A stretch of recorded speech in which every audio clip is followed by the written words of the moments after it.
ಅಲ್ಲಿ ವಿಶೇಷವಾಗಿ ವಾಲ್ಮೀಕಿ ಸಮುದಾಯವನ್ನ ಟಾರ್ಗೆಟ್ ಮಾಡಿ ಮತ್ತು ಕುರುಬ ಸಮುದಾಯವನ್ನು ಟಾರ್ಗೆಟ್ ಮಾಡಿರುವಂಥ ಕೆಲವೊಂದು ಪ್ರಚಾರಗಳು ಪರಿಣಾಮಕಾರಿಯಾಗಿ ಕಾಂಗ್ರೆಸ್ ಪರವಾಗಿ ಕೆಲಸ ಮಾಡಿದೆ ಅನ್ನುವಂಥ ರಿಪೋರ್ಟ್ಸ್ ಇದ್ದೇ ಇದ್ವು. ಯಾಕಂದರೆ ಸತೀಶ್ ಜಾರಕಿಹೊಳಿ ಅವರು ತನ್ನ ಇಡೀ ತಂಡ, ಯಾಕಂದರೆ ಅವರ ಮಾನವ ಬಂಧು ವೇದಿಕೆ ಇರ್ಬೋದು, ಉಳಿದ ಅವರ ಒಟ್ಟು ತಂಡ ಏನಿದೆ ಗೋಕಾಕ್ನಿಂದಲೇ ಅವರು ವಿಶೇಷವಾಗಿ ಇದೇ ಕ್ಷೇತ್ರದಲ್ಲಿ ಓಡಾಡಿಕೊಂಡು ಕೆಲಸ ಮಾಡ್ತಾ ಇದ್ರು ಅನ್ನೋದ್ರ ಬಗ್ಗೆ ಕೂಡ ರಿಪೋರ್ಟ್ ಇದ್ವು.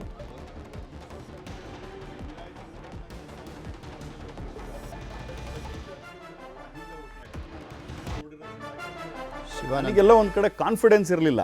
ಅಂದರೆ ಎಂಟೈರ್ ಲಿಂಗಾಯತ್ ವೋಟ್ ಬೇಸ್ ಬರುತ್ತಾ, ಅದು ಮೈನಾರಿಟಿ ಕ್ಯಾಂಡಿಡೇಟ್ ಆಗಿರೋದ್ರಿಂದ ಬರುತ್ತಾ ಅನ್ನೋದು ಒಂದು ಎಲ್ಲೋ ಒಂದು ಕಡೆಯಿಂದ. ಬಟ್ ಅಲ್ಲೇನಾಗಿದೆ, ಬಣಿಜಿಗ ಸಮುದಾಯ ಜಾಸ್ತಿ ಇರೋದ್ರಿಂದ, where Eshwar Khandre else from, so ಅದೇ ಸಮುದಾಯದವ್ರು ಜಾಸ್ತಿ ಇರೋದ್ರಿಂದ ಪಂಚಮಸಾಲಿ ಮತ್ತು ವಿನಯ್ ಕುಲಕರ್ಣಿ ಈಶ್ವರ್ ಖಂಡ್ರೆ ಕಾಂಬಿನೇಷನ್ ತುಂಬ ವರ್ಕ್ ಮಾಡಿದೆ ಅನ್ನೋದು ಒಂದು ನಂಬಿಕೆ. ಆಮೇಲೆ at the same time Srinivas Mane ಅವರು ಸಹ ಬೇಕಾದಷ್ಟು ಕೆಲಸ ಮಾಡಿದ್ದಾರೆ ಅಲ್ಲಿ.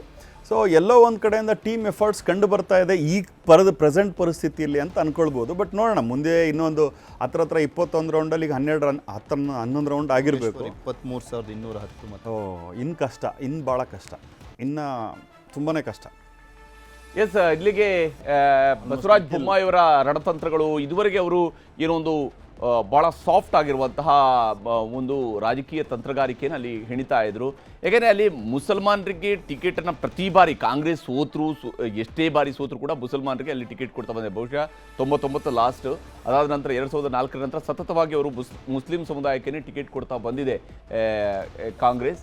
ಆದರೆ ಸೋತರೂ ಕೂಡ ಈ ಬೈ ಎಲೆಕ್ಷನ್ ಬಂದಾಗ ಇಲ್ಲ, ಈ ಬಾರಿ ಅವರು ಮುಸ್ಲಿಮರಿಗೆ ಟಿಕೆಟ್ ಕೊಡಲಿಕ್ಕಿಲ್ಲ ಅನ್ನುವಂಥ ಒಂದು ಚರ್ಚೆ ನಡೆದಿತ್ತು. ಆದರೆ ಅಂತಿಮವಾಗಿ ಪಠಾಣ್ಗೆ ಟಿಕೆಟನ್ನು ಕೊಡುವಂತಹ ತೀರ್ಮಾನಕ್ಕೆ ಬಂದರು. ಜಮೀರ್ ಅಹಮದ್ ಖಾನ್ ಅವರು ಹೇಗೆ ಚನ್ನಪಟ್ಟಣದಲ್ಲಿ ಅವರ ವಿರುದ್ಧವಾಗಿರ್ತಕ್ಕಂಥ ವಿಚಾರಗಳಿದ್ದವು, ಹಾಗೆಯೇ ಶಿಗ್ಗಾವಿ ವಿಚಾರದಲ್ಲಿ ಜಮೀರ್ ಅವರೇನೇ ಒಂದು ಸ್ಟೇಟ್ಮೆಂಟ್ ಮಾಡಿದರು, ಅದು ಅಲ್ಪಸಂಖ್ಯಾತರಿಗೆ ಕೊಡಬೇಕು ಅನ್ನುವಂಥ ಒಂದು ಬಲವಾದಂಥ ಪ್ರತಿಪಾದನೆಯನ್ನು ಜಮೀರ್ ಅವರು ಮಾಡಿದರು. ಮತ್ತು ಅದರ ಪ್ರಕಾರವಾಗಿಯೇ ಅದು ಅಂತಿಮವಾಗಿ ಕಾಂಗ್ರೆಸ್ ಹೈಕಮಾಂಡ್ ಅಲ್ಪಸಂಖ್ಯಾತ ಸಮುದಾಯಕ್ಕೆ ಈ ಟಿಕೆಟನ್ನು ಕೊಟ್ಟಿದೆ.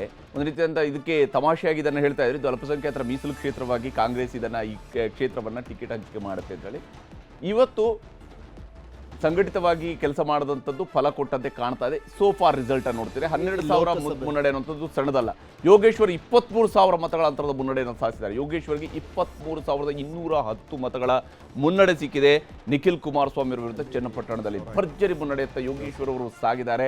ಬಹುಶಃ ಸಹಜವಾಗಿದೆ, ಖುಷಿ ಪಡೋದಕ್ಕೆ ಬೇಕಾಗಿರುವಂತಹ ಮುನ್ನಡೆ ಈಗ ಕಾಂಗ್ರೆಸ್ನವರಿಗೆ ಲಭ್ಯ ಆಗಿದೆ. ಚನ್ನಪಟ್ಟಣದಲ್ಲಿ ಎಲ್ಲ ನಿರೀಕ್ಷೆಗಳನ್ನು ಮೀರಿದಂತಹ ಮುನ್ನಡೆಯನ್ನು ಸಾಧಿಸಿದ್ದಾರೆ.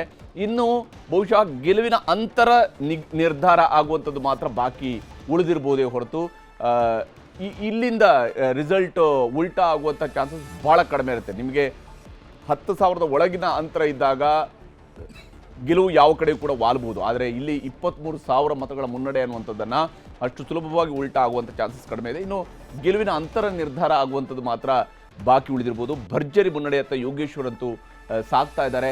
ಆದರೂ CP ಯೋಗೇಶ್ವರ್ ಅವರನ್ನು ಸೋಲಿಸ್ತಾರ ನಿಖಿಲ್ ಅನ್ನುವಂಥರ ಬಗೆಗಿನ ಕುತೂಹಲ ಇದ್ದೇ ಇರುತ್ತೆ. ಇಲ್ಲಿಂದ ನಂತರ ಏನಾಗುತ್ತೆ ಅನ್ನುವಂಥದ್ದನ್ನು ನೋಡಬೇಕು. ಬಹುಶಃ 12ನೇ ಸುತ್ತಿನ ನಂತರದ ಮುಂದಿನ 8 ಸುತ್ತುಗಳು ಬಹಳ ಕುತೂಹಲ ಇರುವಂಥದ್ದು. ಯಾಕೆಂದರೆ ಒಟ್ಟು 20 ಸುತ್ತುಗಳಿದ್ದಾವೆ ಇಲ್ಲಿ ಮತ ಎಣಿಕೆಯಲ್ಲಿ.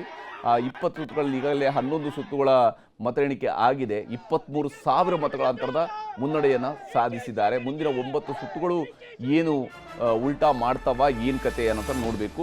ಯಾಸಿರ್ ಖಾನ್ ಪಠಾಣ್ ಕೂಡ ದೊಡ್ಡ ಅಂತರದ ಮುನ್ನಡೆಯನ್ನು ಸಾಧಿಸಿದ್ದಾರೆ. CP ಯೋಗೇಶ್ವರ್ ದೊಡ್ಡ ಅಂತರದ ಮುನ್ನಡೆಯನ್ನು ಸಾಧಿಸಿದ್ದಾರೆ. ಹಾಗೆಯೇ ಇಲ್ಲಿ ಅನ್ನಪೂರ್ಣ ಅವರ ಮುನ್ನಡೆಯೂ ಕೂಡ ದೊಡ್ಡ ಮಟ್ಟದಲ್ಲಿ ಮುಂದುವರಿತಾ ಇದೆ.